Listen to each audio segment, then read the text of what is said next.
Hello बच्चों, आशा करते हैं आप सब अच्छे होंगे, पढ़ रहे होंगे और मस्त होंगे। तो चलिए मैं आप सबको बताता हूँ कि ये अम्ल क्षार लवण है चैप्टर जो आपका स्क्रीन पर चल रहा है। तो आपको भी सेम इसी तरह से नोट्स रेडी करना है, क्योंकि मैं हर एक टॉपिक वाइज पढ़ाता हूँ। ठीक है, जैसे मैं अभी यहाँ पे चैप्टर देख रहे होंगे आप लोग, अम्ल क्षारक लवण का नोट्स। ठीक है, तो इसी तरह से सेम आपको भी क्या करना है, कॉपी में एक नोट्स बनाते चलना है, जिससे कभी भी आपको दिक्कत ना हो। इस टाइप का चैप्टर वाइज, चैप्टर का नाम लिख करके फिर आपको टॉपिक वाइज लिखते जाना है और पढ़ते जाना है कि आखिर अम्ल क्या है, क्षारक क्या है, लवण क्या है। ये तीनों पर चैप्टर पूरा ख़त्म होगा। ठीक है, तो चलिए बढ़ाते हैं आपको समझाते हुए कि आखिर होता क्या है अम्ल क्षारक लवण। तो वीडियो में बने रहने के लिए धन्यवाद। चलिए आगे। तो कहता कि अम्ल क्या है। तो अम्ल क्या है, आप खुद सोचिए। अम्ल एक प्रकार का क्या है, स्वाद में खट्टा होता है। स्वाद में खट्टा होता है।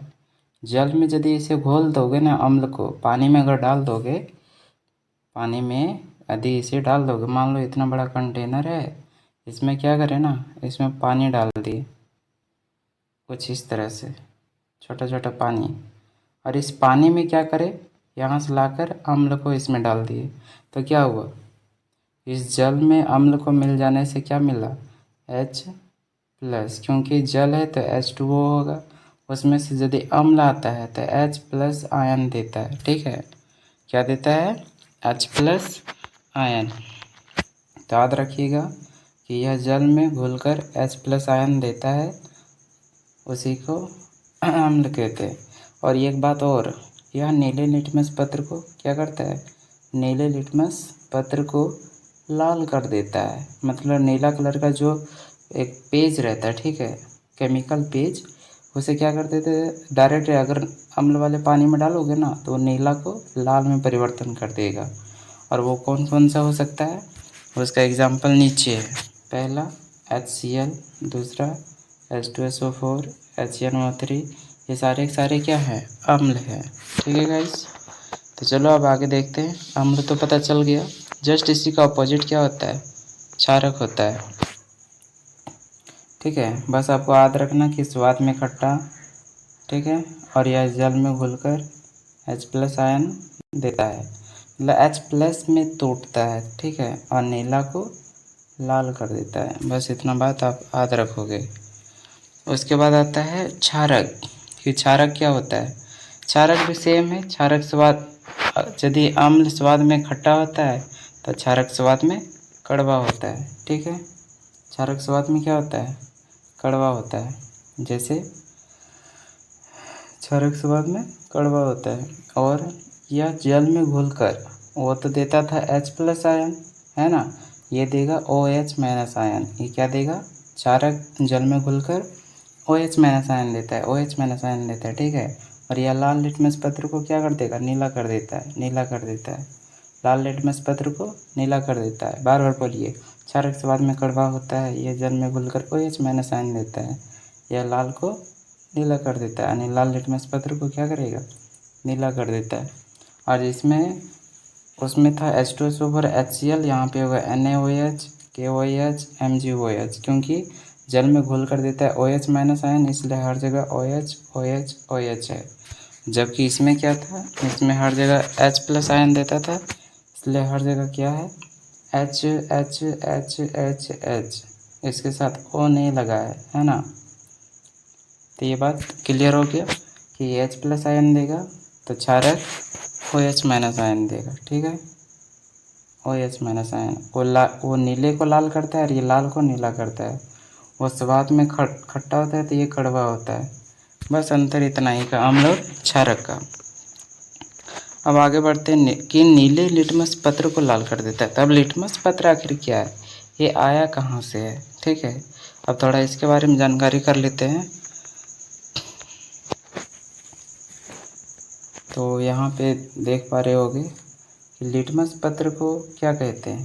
तो लिटमस विलियन बैंगनी रंग का एक रंजक होता है, यानी बैंगनी कलर का एक रंजक होता है। ठीक है, जो थाइलोफाइटा समूह के लीचेन पौधे से प्राप्त होता है। आपको याद रखना पड़ेगा कि कौन से पौधे से प्राप्त होता है, लीचेन पौधे से प्राप्त होता है, जो किसके समूह से आता है, थाइलोफाइटा के समूह से। ठीक है, ये सूचक ना तो अम्लीय होते, मतलब ये जो लिटमस पत्र है ना तो ये अम्लीय रहेगा ना ये क्षारीय, ना ये अम्ल है ना ये क्षारक है, ये सीधा सीधी एक लिटमस पत्र है। ठीक है, जो ना तो ये अम्लीय होता है और नहीं क्षारकीय। बस इसका उपयोग किया जाता है कहाँ पे, अम्ल तथा क्षारक को पहचानने में, अम्ल तथा क्षारक को पहचानने में। ठीक है, अम्ल तथा क्षारक को पहचानने में किया जाता है। ठीक है, तब चलिए अब आगे क्या करना है, लिटमस पत्र को छोड़ते हुए बस इसमें क्वेश्चन करना है खुद से कि आखिर लिटमस पत्र होता क्या है। लिटमस पत्र क्या होता है, ये लिटमस एक विलियन रंग का बैंगनी रंग का रंजक होता है जो थाइलोफाइटा समूह के लीचेन पौधे से निकाला जाता है। ये सूचक ना तो अम्लीय होते हैं और ना ही क्षारीय होते हैं। इसका उपयोग अम्ल तथा क्षारक का पहचान में किया जाता है। बस आप इसका स्क्रीनशॉट लेते जाइए। ठीक है, ये भी ले लीजिए। चलिए अब इसका भी ले लीजिए। चलिए अब आगे बढ़ाते हैं। ठीक है, तो ये हो गया आपका क्या कहते हैं इसे, लिटमस पत्र। अब आगे बढ़ते टॉपिक की ओर कि जब अम्ल एवं क्षारक दोनों धातु के साथ अभिक्रिया करते हैं तो आखिर क्या क्या बनता है। अब इसका ज्ञान करना है थोड़ा सा। ठीक है, कि जब अम्ल और क्षारक दोनों एक साथ अभिक्रिया करते हैं तो आखिर क्या बनता है। अम्ल एवं क्षारक धातु के साथ अभिक्रिया करके क्या बनाता है, तो यदि आपको पता चल जाए ना कि अम्ल जो है और ये जो धातु है, मान लेते हैं कोई भी जिंक जैसा धातु, वो अगर अम्ल धातु से अभिक्रिया करेगा ना तो क्या बनाएगा, ज़रा सोचिए। अम्ल और H2 गैस आखिर बना कैसे है, इसे जानने के लिए थोड़ा सा प्रोसेस करवाते हैं। अम्ल जो है वो धातु के पास, अम्ल जो है वो धातु के पास, अम्ल जो है वो धातु के साथ क्या करता है, रिएक्शन करता है, आपस में मिल करके क्या करता है ना, रिएक्शन करता है। और यहाँ से जो हाइड्रोजन लगा रहता है उसे मार के सीधा बाहर कर देता है गैस के रूप में। तो हाइड्रोजन बाहर हो गया तो क्या बचा,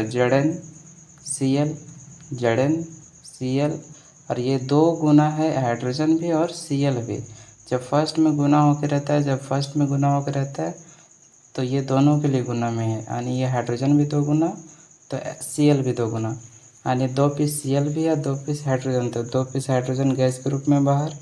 अब ये बच गया 2 पीस Cl, सो चला गया ZnCl2 के साथ, यहाँ ZnCl2 बनना, यानी लवण बन गया। लवण क्या होता है, एक प्रकार का नमक है, सॉल्ट है। ठीक है, जो होता है। अब मैं आपको बताता हूँ कि जब क्षारक धातु के साथ अभिक्रिया करता है तो ये भी लवण और H2 गैस ही बनाता है। ठीक है, लवण और H2 गैस ही बनाता है। क्या बनाता है, लवण और H2 गैस। जब क्षारक धातु के साथ अभिक्रिया करता है तो ये भी लवण बनाता है और H2 गैस। ठीक है, जैसे कह सकते हो क्षारक में अम्ल था तो अम्ल को लिए 2 गुना HCl, क्षारक है तो 2 गुना NOH ले लिए, और जिंक दोनों में सेम लिए धातु है ना, जिसे जिंक कहते हैं, जस्ता। तो जब यहाँ से 2 पीस हाइड्रोजन बाहर हो गया, 2 पीस हाइड्रोजन बाहर हो गया तो फिर क्या बचा, यहाँ से 2 हाइड्रोजन बाहर हो गया यहाँ पे गैस के फॉर्म में, तो यहाँ बचा 2 पीस सोडियम और 2 पीस ऑक्सीजन। तो यहाँ 2 सोडियम हो गया Na2, ये Zn लग गया बीच में और O2 आ गया बाहर, क्योंकि 2 O2 है यहाँ पे। ठीक है, तो ये बन गया Na2 ZnO2 और ये H2 गैस बाहर। ये भी एक प्रकार का लवण है। जो तो मतलब क्या हो रहा है, जब अम्ल और क्षारक को धातु के साथ अभिक्रिया करवाते हैं, किसके साथ करवाते हैं, जब अम्ल एवं धातु, जब अम्ल, सॉरी गाइस थोड़ा सा डिस्टर्ब हो रहा है तो अच्छे समझाते हैं। जब अम्ल और क्षारक धातु के साथ अभिक्रिया करते हैं ना, तो लवण तथा हाइड्रोजन गैस बनाते हैं। तो आपको यही लिखना है नीचे। क्या लिखना है कि अम्ल एवं क्षारक धातु के साथ अभिक्रिया करता है तो, जब अम्ल एवं क्षारक धातु के साथ अभिक्रिया करता है तो, या फिर आप डायरेक्ट लिख सकते हो कि अम्ल एवं क्षारक धातु के साथ अभिक्रिया करके लवण तथा हाइड्रोजन गैस बनाते हैं। लवण तथा हाइड्रोजन गैस बनाते हैं। अब बढ़ते हैं आगे की ओर। याद रखिएगा, जब अम्ल धातु के साथ भी अभिक्रिया करेंगे तो इसी तरह से होगा लवण तथा हाइड्रोजन गैस। चलिए आगे।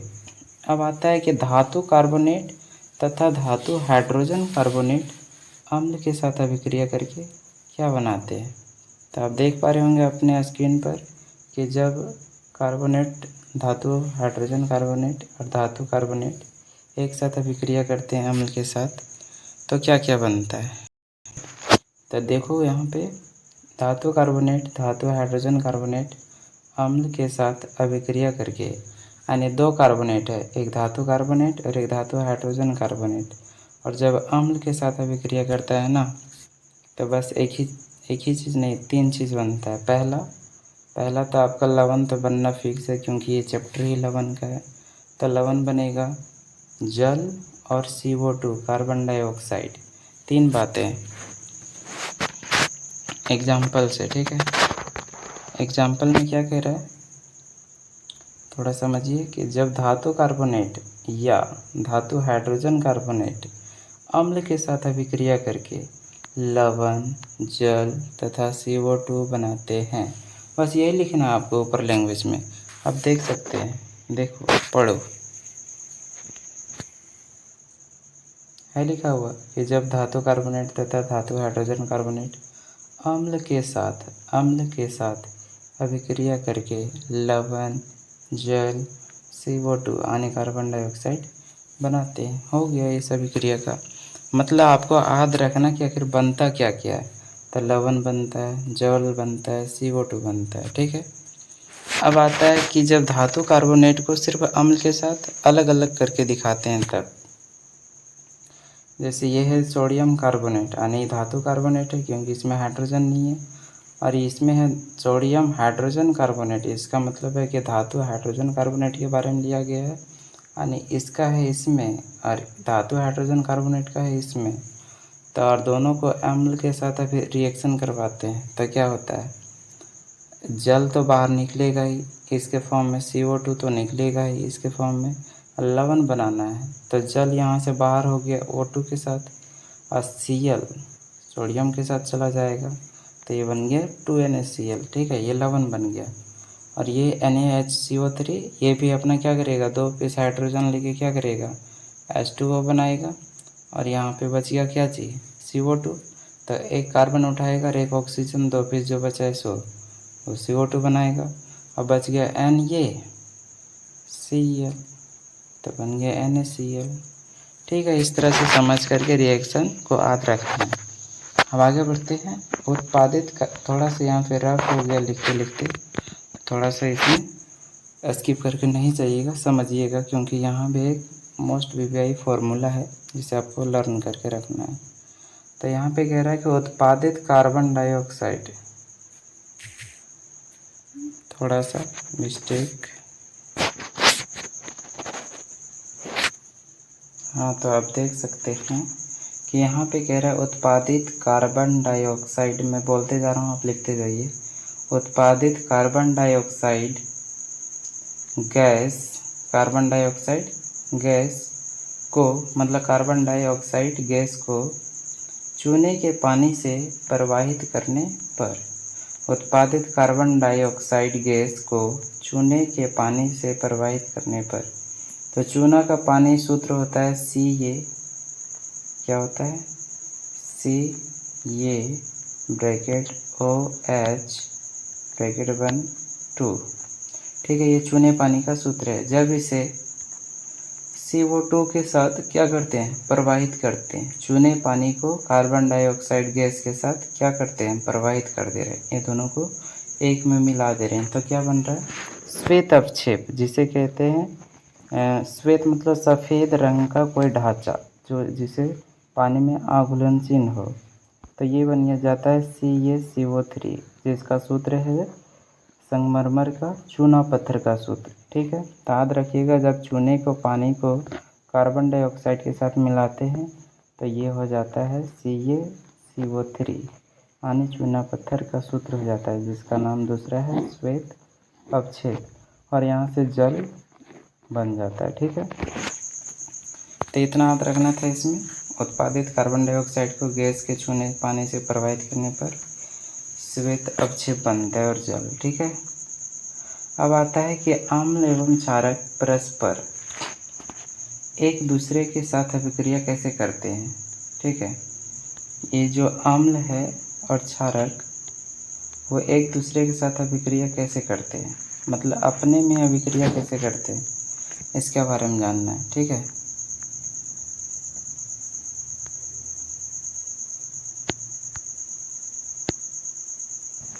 तो चलिए थोड़ा सा इसे समझ लेते हैं कि अम्ल एवं क्षारक परस्पर का मतलब होता है एक दूसरे के साथ अभिक्रिया। ठीक है, ये मोस्ट वीवीआई क्वेश्चन है, अगर इसे नहीं याद किए सेकंड चैप्टर में तो समझिए आपका छूट गया। अनुदासीकरण अभिक्रिया क्या है, जिस तरह से सारा अभिक्रिया पढ़े थे, विस्थापन द्विविस्थापन पहला चैप्टर में, सेम यहाँ पढ़ना उदासीकरण अभिक्रिया कि क्या होता है उदासीकरण अभिक्रिया। तो आपको ये बातें याद करके रखनी है कि उदासीकरण अभिक्रिया क्या होता है। तो याद रखिएगा, उदासीकरण अभिक्रिया उसे कहते हैं जब अम्ल और क्षारक अभिक्रिया करते हैं। अम्ल और क्षारक एक दूसरे के साथ क्या करते हैं, अभिक्रिया करते हैं, तो लवण और जल का निर्माण करते हैं। दो बातें याद रखना है।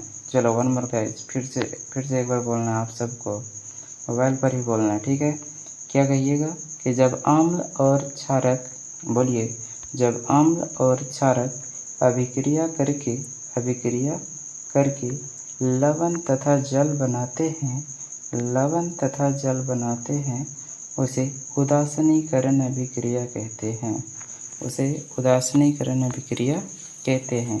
यानी जब अम्ल और क्षारक अभिक्रिया कर लेते हैं, उसे इंग्लिश में भी देख सकते हो, HCl को जब NaOH के साथ अभिक्रिया करवाया जाता है तो लवण बनता है, जो साधारण नमक का सूत्र है। किसका सूत्र है, साधारण नमक का सूत्र है NaCl, और बनता है जल H2O। ठीक है, तो याद रखिएगा, जब अम्ल और क्षारक अभिक्रिया करते हैं तो लवण तथा जल का निर्माण करते हैं।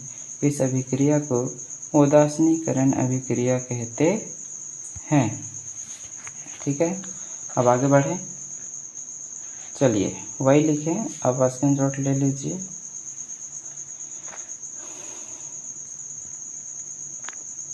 चलिए अब आगे देखिए, ये रिएक्शन वाला लास्ट है, उसके बाद मैं आपको तुलना करके बताऊंगा कौन ज़्यादा प्रबल है कौन ज़्यादा दुर्बल है, उस तरह का अम्ल आएगा। ठीक है, तो यहाँ पे ये लास्ट टॉपिक है, उसके बाद मैं स्टॉप कर दूंगा वीडियो को। तो यहाँ पे कह रहा है कि अम्लों के साथ धात्विक ऑक्साइड की अभिक्रिया। धात्विक ऑक्साइड एक प्रकार से ना क्षारीय ही होता है, तो जब अम्ल को क्षारक के साथ अभिक्रिया कराएंगे तो क्या क्या बनता है, अभी तक बोल रहे थे, ये धातु ऑक्साइड ना एक प्रकार से क्षारक होता है, तो जब अम्ल और क्षारक अभिक्रिया करते हैं तो क्या बनता है, लवण और जल। तो देखो लवण और जल बना है कि नहीं, बस अंतर रह गया कि यहाँ पे धात्विक ऑक्साइड नाम दिया गया है और कुछ भी नहीं। ठीक है, तो यहाँ याद रखिएगा कि जब धात्विक ऑक्साइड को अम्लों के साथ, यानी एक तरफ से दिमाग लगाइएगा कि जब क्षारीय ऑक्साइड को, यानी ये क्षारक के जैसा काम करता है, अम्ल के साथ अभिक्रिया कर देते हैं तो लवण तथा जल बनाता है। ये बात तो अभी हम पीछे आपको याद दिलाए ना। यहाँ पे देखिए, जब अम्ल और क्षारक अभिक्रिया करते हैं, तो लवण तथा जल बनाते हैं। इसी अभिक्रिया को क्या कहते हैं, उदासीकरण अभिक्रिया। तो बस आपको यही तो सीखना है इसमें भी कि जब धात्विक ऑक्साइड अभिक्रिया करता है अम्ल के साथ तब क्या होता है, कुछ नहीं होता है, बस बन जाता है लवण और जल। फिर यहाँ पे जो ऊपर में लैंग्वेज पढ़ते हो सेम यहाँ लिखना है, धातु ऑक्साइड अभिक्रिया करेगा प्लस में अम्ल के साथ तो बनाएगा लवण प्लस जल, हो गया। धातु ऑक्साइड में कुछ भी ले सकते हैं, धातु मतलब मैग्नीशियम सोडियम कुछ भी, तो मैग्नीशियम ले लिया, ऑक्साइड का मतलब होता है ऑक्सीजन, तो ऑक्सीजन जुड़ गया, तो बन गया MgO, प्लस का प्लस अम्ल का मतलब HCl H2SO4 ये सब। तो यहाँ पे 2 गुना HCl ले लिए और उसके बाद क्या करें, जल निकाल दिए। 2 गुना H लोगे तब तो बनेगा H2O, इसलिए यहाँ 2 गुना HCl लिए हैं, ठीक है। तो 2H2 यानी H2 प्लस O2, H2O बाहर और बच गया क्या, Mg प्लस 2Cl। तो ये बन गया MgCl2 लवण के रूप में।